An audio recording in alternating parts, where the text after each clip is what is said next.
ये जो फर्टिलाइज़र है ना हमारे रोज़ प्लांट के लिए बहुत ही बेस्ट फर्टिलाइज़र है और इसे एक बार अपने रोज़ के प्लांट को दे देंगे ना तो आपका रोज़ का प्लांट है वो इतना हैवी फ्लावरिंग करेगा, इतना बर्ड्स आएगा और आपके रोज़ के प्लांट की हर समस्या दूर हो जाएगी। और इसके देने के बाद इतना अधिक ग्रोथ होगा आपके रोज़ के प्लांट में, आपका जो रोज़ का प्लांट है पूरी तरह से फूलों से भर जाएगा।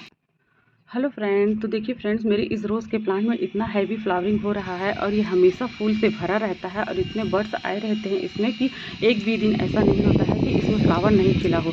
तो देखिए हमारा जो रोज़ का प्लांट है ना उसे बहुत ही ज़्यादा खाद और फर्टिलाइज़र की ज़रूरत पड़ती है ताकि इसमें हैवी फ्लावरिंग हो सके।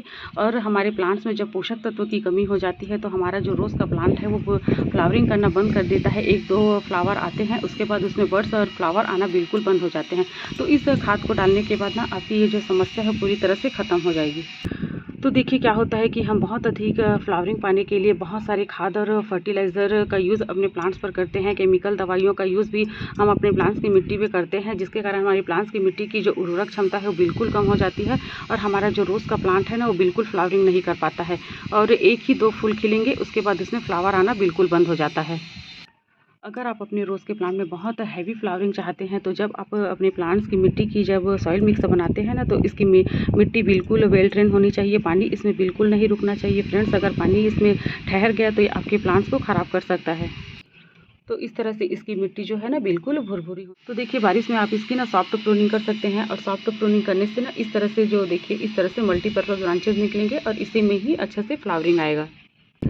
तो हमारे जितने भी फ्लावरिंग वाले प्लांट हैं ना उसे एसिडिक मिट्टी बहुत ही पसंद है। जब हम केमिकल दवाइयों का यूज़ अपने प्लांट्स की मिट्टी पे करते हैं ना तो हमारा जो प्लांट्स का मिट्टी है वो एल्कलाइन हो जाता है, जिसके कारण हमारा जो प्लांट्स है वो अच्छे से फ्लावरिंग नहीं कर पाता है। तो इस कमी को पूरा करने के लिए जो मैं खाद बताने वाली हूँ ना उसको डालने से हमारे प्लांट्स की ये जो कमी है वो पूरी तरह से ख़त्म हो जाएगी।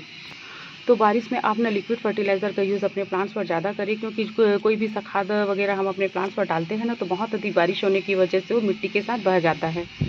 तो अगर आप लिक्विड फर्टिलाइज़र का यूज़ अपने प्लांट्स पर करते हैं ना तो उसका असर जल्दी से हमारे प्लांट्स को मिल जाता है। तो बारिश में हम अपने रोज़ के प्लांट को कौन सा ऐसा खाद दें ताकि ये हमारा जो रोज़ का प्लांट है वह हैवी फ्लावरिंग कर सके, तो चलिए आगे वीडियो में देखते हैं।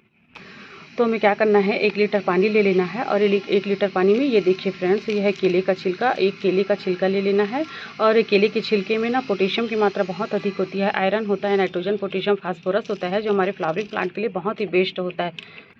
और ये है चाय की पत्ती। चाय की पत्ती में नाइट्रोजन की मात्रा होती है जो हमारे फ्लावरिंग प्लांट के लिए बहुत ही बेस्ट होता है। ये है फ्रेश चाय की पत्ती। आप धुली हुई चाय की पत्ती भी ले सकते हैं। क्या करना है आपको, जो यूज़ किया हुआ चाय की पत्ती होता है ना उसको अच्छे से धोकर सुखा लेना है, उसके बाद ही यूज़ करना है।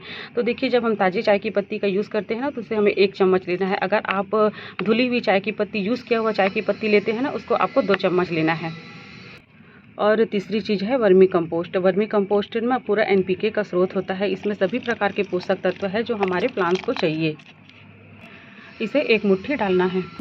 और ये है नीम की खली। और नीम की खली में बहुत सारे ऐसे तत्व होते हैं जो हमारे प्लांट्स को चाहिए होते हैं और ये बहुत ही अच्छा एंटीसेप्टिक और एंटी फंगल होता है जो हमारे प्लांट्स में कीड़े मकोड़े और फंगस है ना उसको पूरी तरह से ख़त्म कर देता है। तो इसे हमें 2 चम्मच ले लेना है और इन चारों चीज़ों को अच्छे से मिलाकर 1 दिन के लिए फर्मेंट होने के लिए छोड़ देना है। तो देखिए पूरी तरह से फर्मेंट हो चुका है और मैंने इसे पहले से बनाकर रख लिया है। इसे क्या करना है, आपको नॉर्मल पानी में मिलाना है और अपने प्लांट्स को दे देना है। तो इस तरह से अगर आप फर्टिलाइज़र बनाकर अपने प्लांट्स को नहीं देना चाहते हैं, अगर आपके पास टाइम नहीं है, आप इस तरह का फर्टिलाइज़र वगैरह बनाकर अपने प्लांट्स को नहीं दे सकते हैं, तो आप तुरंत में उसको क्या दे सकते हैं, केमिकल में। तो देखिए ये है पोटास। केले के छिलके की जगह आपको पोटास लेना है और पोटास में ना पोटेशियम की मात्रा बहुत अधिक होती है। तो देखिए वर्मी कंपोस्ट के बदला आपको लेना है DAP। इसके 7-8 दाने लेने हैं क्योंकि हम अपने 1 प्लांट्स के लिए बना रहे हैं। और 2 चम्मच ले लेना है नीम की खली। और इन तीनों चीज़ों को अच्छे से मिला लेना है और इसे आप डायरेक्ट अपने प्लांट्स को दे देना है और इसे मिट्टी से ढक देना है। और इसको डालने के बाद ना तुरंत आपको पानी देना है ताकि ये अच्छे से मिल जाए। इस तरह से इसको बना के अपने प्लांट्स को दे देना है। और जो कोई भी जब हम केमिकल खाद अपने प्लांट्स पर डालते हैं ना उसके बाद हमें तुरंत ही पानी डालना चाहिए। तो इस तरह का फर्टिलाइज़र बनाकर आप अपने प्लांट्स को ज़रूर दें। तो देखिए फ्रेंड्स, हमारा जो फर्टिलाइज़र है वो अगर 1 गिलास है ना, तो इसमें हमें 1 गिलास नॉर्मल पानी मिलाना पड़ेगा और नॉर्मल पानी मिलाने के बाद ही अपने प्लांट्स को देना है। तो देखिए बिल्कुल ऑर्गेनिक है, होममेड है, इसके डालने के बाद आपके प्लांट्स को बिल्कुल नुकसान नहीं होगा, ना ही आपके प्लांट्स की पत्तियाँ जलेंगी और ना ही आपका फूल ख़राब होगा। तो देखिए इस तरह का जो घर में रखी चीज़ें हैं उसका फर्टिलाइज़र बनाकर हम अपने प्लांट्स को दे सकते हैं। जिसे हम फेंक देते हैं उसका यूज़ हम अपने प्लांट्स पर कर सकते हैं और इसके डालने के बाद आपका प्लांट जो है वो फूलों से भर जाएगा। ये जो हमारा फर्टिलाइज़र बनकर तैयार हुआ है ना, पूरी तरह से पोषक तत्वों से भरपूर है। केले के छिलके में पोटेशियम होता है और जो चाय की पत्ती होती है ना, उसमें नाइट्रोजन होता है। अगर आपकी प्लांट्स की पत्ती में प्लांट्स की मिट्टी एसिडिक नहीं है तो उसके एसिडिक बनाता है। ये पीएच लेवल को भी मेंटेन करके रखता है। और जो वर्मी कंपोस्ट होता है ना, पूरा एनपीके का स्रोत होता है। नाइट्रोजन, पोटेशियम, फास्फोरस सभी प्रकार के पोषक तत्व होते हैं जो हमारे प्लांट्स को चाहिए होते हैं और हमारे प्लांट्स की सभी प्रकार की कमी को ये पूरा करता है। और जो नीम की खली है ना, नीम की खली अगर आप अपने प्लांट्स पर डालते हैं ना, तो आपके प्लांट्स में कीड़े मकोड़े, फंगस वगैरह है ना, वो पूरी तरह से ख़त्म हो जाता है।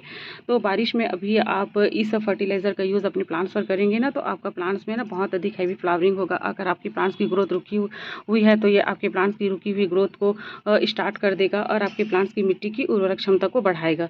तो देखिए फ्रेंड्स, ये बहुत ही बेस्ट फर्टिलाइज़र है। इसका यूज़ करके आप ज़रूर देखिए, इसका रिज़ल्ट आपको देखने को ज़रूर मिलेगा और आपके प्लांट्स पर हैवी फ्लावरिंग होगा।